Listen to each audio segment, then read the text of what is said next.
Hello everyone, welcome और welcome back to the channel. आज मैंने लुक क्रिएट किया है हानिया आमिर का, ये वाला जो मुझे बहुत ही ज़्यादा पसंद आया था and I wanted to create it. मैंने कोशिश की है, अब देखते हैं कि मैं कामयाब हुई कि नहीं, वो सब तो आप ही बताएंगे। एंड मैंने ये स्क्रंची परचेज़ किया था लोकल मार्केट से and I just loved it और आज मैं इसका यूज़ करने वाली हूँ and I am very very very excited. अब देखते हैं क्या होता है। मैंने कोशिश तो पूरी की है लुक क्रिएट करने की। I hope you like it. Start करते हैं मॉइस्चराइज़र से and I think you know कि मैं कौन सा मॉइस्चराइज़र यूज़ करती हूँ because I always show it. This is Emolene moisturiser जो आप मेकअप के पहले आराम से यूज़ कर सकते हो। स्किन प्रेप तो बहुत ज़्यादा ही ज़रूरी होता है फ्लॉलेस मेकअप के लिए, तो I always use this moisturiser and इसके बाद मैं लगाती हूँ प्राइमर। मॉइस्चराइज़र को बहुत ही ज़्यादा अच्छे से अपने पूरे फेस पे मैं लगाती हूँ ताकि कहीं पे भी छूटे ना, एंड नेक पे अच्छे से लगा लेती हूँ। एंड देन दिस प्राइमर, ये प्राइमर मैंने ख़रीदा था लोकल मार्केट से एंड ये बहुत ही ज़्यादा सही है। स्किन प्रेप अच्छे से करने के बाद अब मैंने ये वाला फाउंडेशन ट्राई किया था पहली बार। स्विस ब्यूटी का एयर ब्रश फाउंडेशन है ये and in the shade golden breach ऐसा करके कुछ था एंड ये बहुत ही ज़्यादा अच्छा लगा मुझे लगाने पे। फुल कवरेज देता है ये। पहले तो मैंने लगाया तो अजीब ही लगने लगा, येलो येलो सा फेस, बट फिर उसके बाद जब मैंने सेट किया अच्छे से सब कुछ तब सही लगा। पहले तो मुझे लगा कि मैंने शायद अपने शेड का नहीं ले लिया या फिर पता नहीं क्या हो गया कि ये ऐसा येलो येलो दिखने लगा। ओके, पहले मैंने सारा फाउंडेशन ब्रश से स्प्रेड किया और ब्रश से ही टैप टैप करके स्प्रेड करने पे ये अच्छे से ब्लेंड हो जा रहा था। और ये एयर ब्रश फाउंडेशन है क्योंकि इसको एयर ब्रश इसीलिए कहा जाता है कि ये क्योंकि ब्रश से स्प्रेड करने पे अच्छे से ही ब्लेंड हो जाता है फेस पे। बट मुझे ऐसा लगा कि मुझे ब्यूटी ब्लेंडर भी यूज़ कर लेना चाहिए इसके बाद, तो मैंने पहले ब्रश से अच्छे से स्प्रेड कर लिया पूरे फेस पे। ये तो पूरा लगने के बाद येलो येलो इफ़ेक्ट वो दे रहा था, तो मुझे ऐसा लगा कि कहीं मैंने गलत शेड तो नहीं चूज़ कर लिया अपने लिए, या फिर मुझे ऐसा लग रहा था कि पता नहीं मैंने क्या ही कर दिया है। थोड़ा सा कंफ्यूज हो गई थी।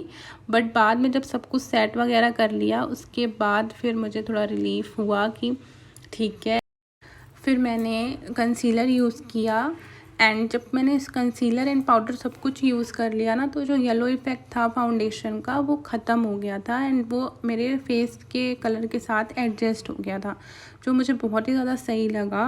मुझे ऐसी फाउंडेशन चाहिए था जो फुल कवरेज भी दे एंड बाद में एडजस्ट भी हो जाए। जो ब्रश मैंने यूज़ किया था वो भी स्विस ब्यूटी का था, जो कंसीलर मैंने यूज़ किया था वो भी स्विस ब्यूटी का था और स्विस ब्यूटी के प्रोडक्ट्स मुझे अच्छे लगते हैं और इसलिए मैं वही प्रेफर करती हूँ।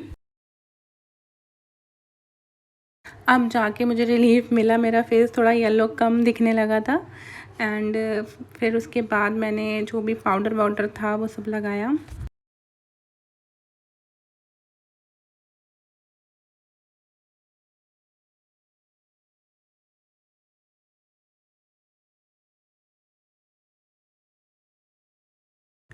फिर बस आईब्रो सेट करी।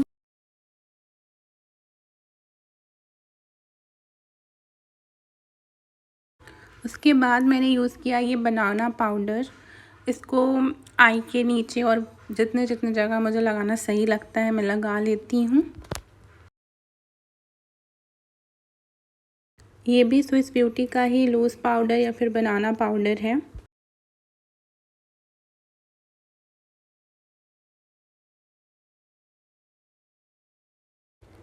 इसको लगाने के बाद तो मैं बिल्कुल भूत जैसी दिख रही थी।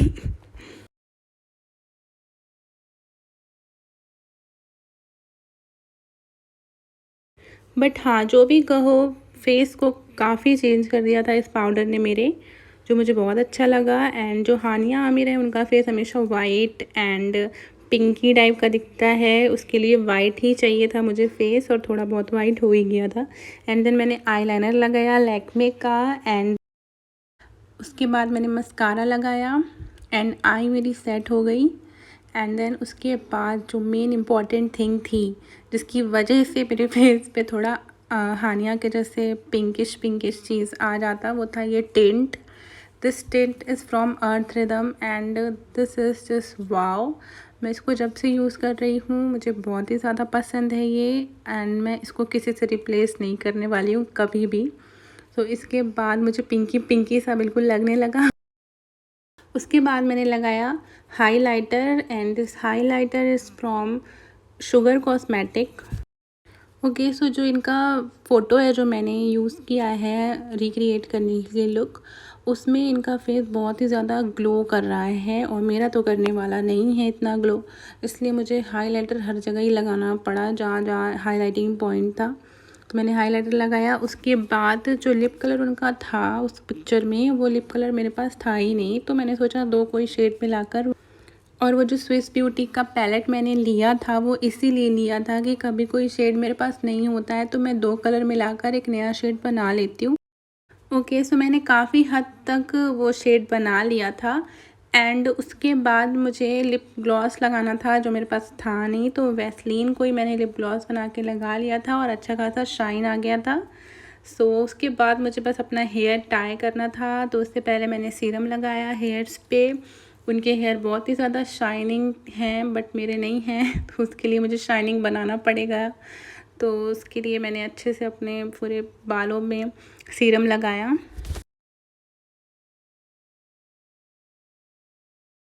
उसके बाद फाइनली मैंने अपने हेयर टाई कर लिए। हेयर टाई करने के बाद ये जो फाइनल लुक है वो आने वाला था।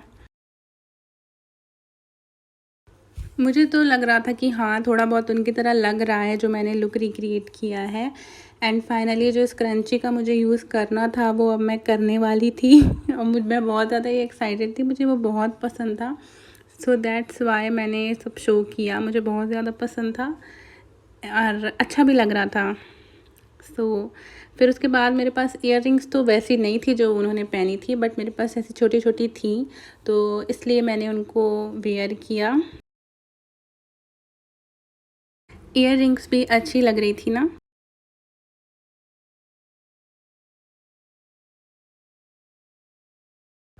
बस तो अब हो गया है लुक रिक्रिएट। आप कमेंट पे बताइएगा कि कैसा लगा आपको, और अगर मैं थोड़ा भी लुक रिक्रिएट कर पाई उनका तो आप मेरी वीडियो को लाइक ज़रूर करिएगा। And bye bye.